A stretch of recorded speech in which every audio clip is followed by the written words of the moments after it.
When I first started taking steroids, and it was orals just to begin with, but when I came onto injectables, the whole idea back in those days taking injectables were they're better and they're safer than orals. So then we got onto the injectables. Now the first thing is when you buy steroids in the UK, or back in those days when you bought steroids from the UK, you didn't have a clue about anything to do with syringes or needles or whatever. Whoever you got your steroids off was the guy who gave you the packet of needles as well and everything.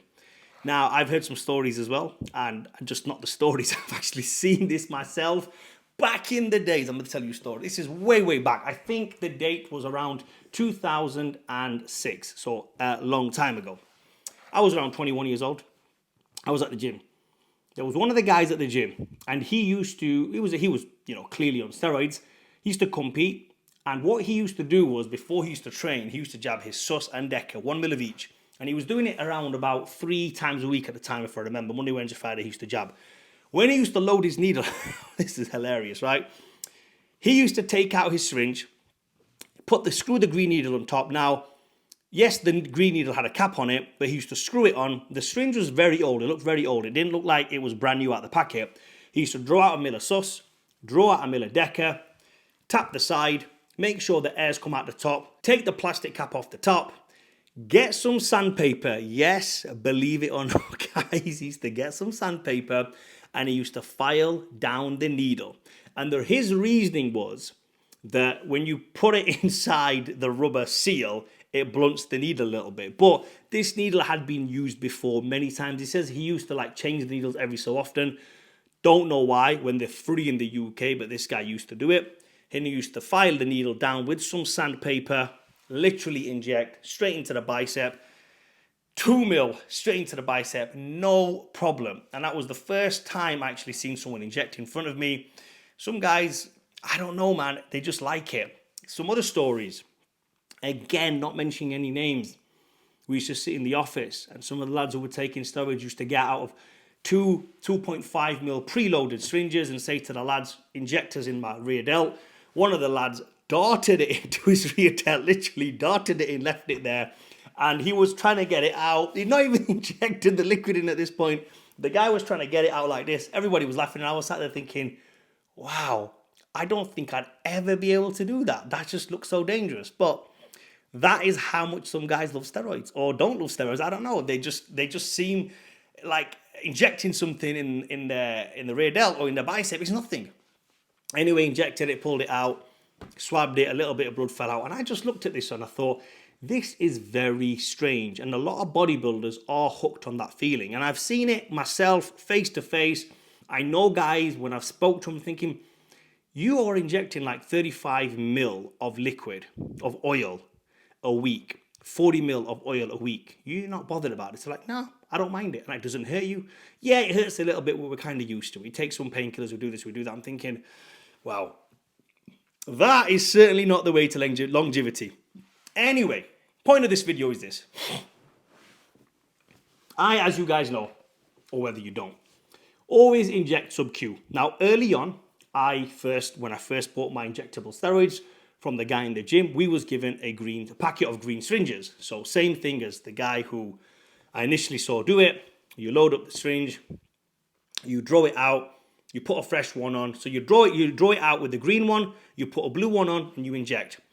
And the first time I ever did it, in the side of my ass, like on the top, it probably wasn't even in the right place. I was in agony. For at least a week, I was limping around. People were like, what's up with you? I'm like, oh, someone gave me a dead leg. You know, it was what it was. And I just made all sorts of excuses. But I fell down. I fell off my bike. Whatever it was. Had a fight. Any excuse I could to, people like your mum, your dad, your close friends are seeing this thing. And I hate it. I thought, is this what it takes to be big, to inject? The injection alone is killing me. So then I got friends to do it. A couple of friends said, look, lads, your guys are taking steroids. Inject me, please. So then I used to load it up, go over to my friends, and he used to inject it for me. Bit of a pain in the arse, literally, quite literally a pain in the arse. So I thought there's got to be a better way. There has to be. Then when I went to the pharmacy myself to ask for needles, I said to the guy, look, because when you walk into like these juice clinics back in the days, you walk into the room, and remember, these rooms are for smackheads, literally smackheads. They're not there for steroid takers as such, but they're there for people who are on the proper gear. not the gear that we call gear, the other gear.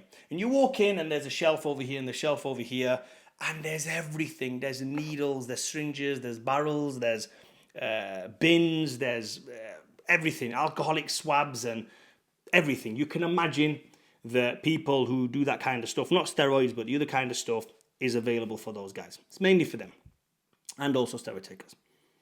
So I'm looking around, what's this, what's this, what's this? So I tried to look for the smallest needle possible that can come onto the end of that. And back in those days in the UK, it used to be an orange ended needle. So you get the orange cap, and I used to think this is smaller than the blue. Now, if you're in anywhere else other than the UK watching this video, I'm sorry guys, I don't know the gauge amounts. Couldn't give a shit. I always used to know by colours. So green was big, next it was blue, and then it was orange. So I used to get the orange, and I used to inject with the orange, and I think this is not bad, but surely there's got to be a better way.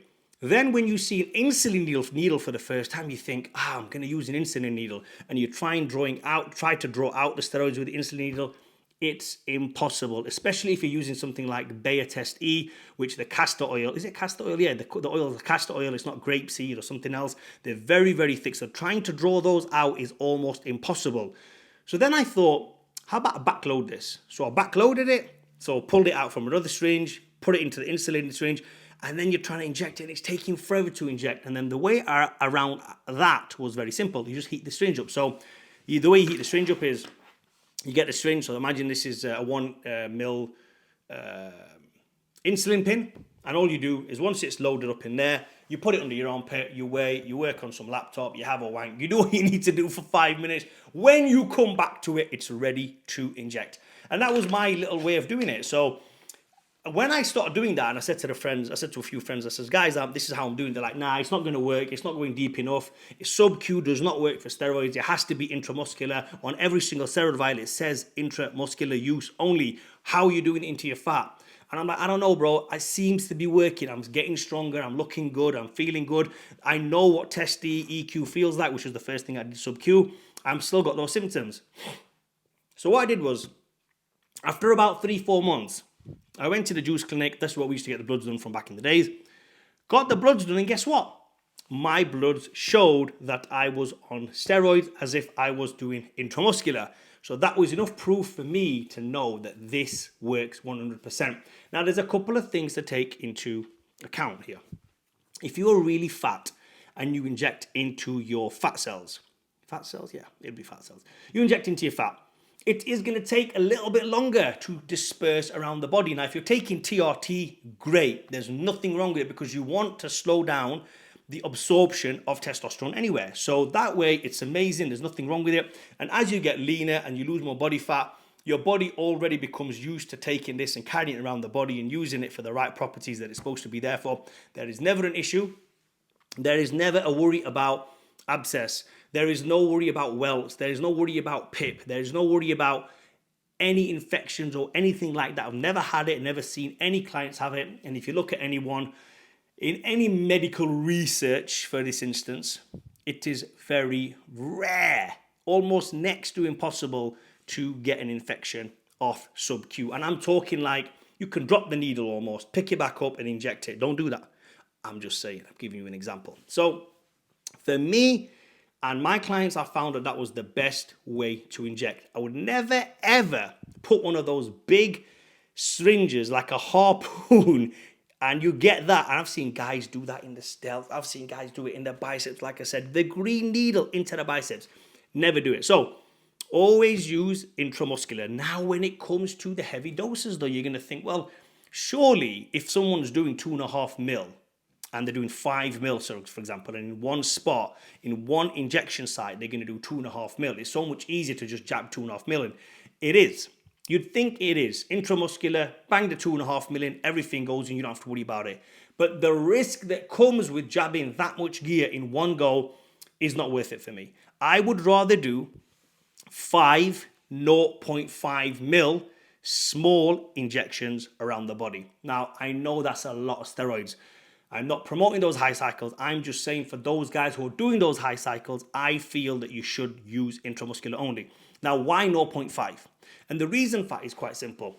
Because the insulin pin is not long enough, it can't go all the way into the muscle. If you're I had a bit of a Mike Tyson moment there. if you're thin, if your skin is thin, sorry, that's what I meant to say. If your skin is thin, you haven't got a lot of fat there, you're probably going to hit intramuscular anyway with the insulin pin. But whether you are or you're not, it's still getting very close to the muscle because your skin's very thin and there's not a lot of fat there.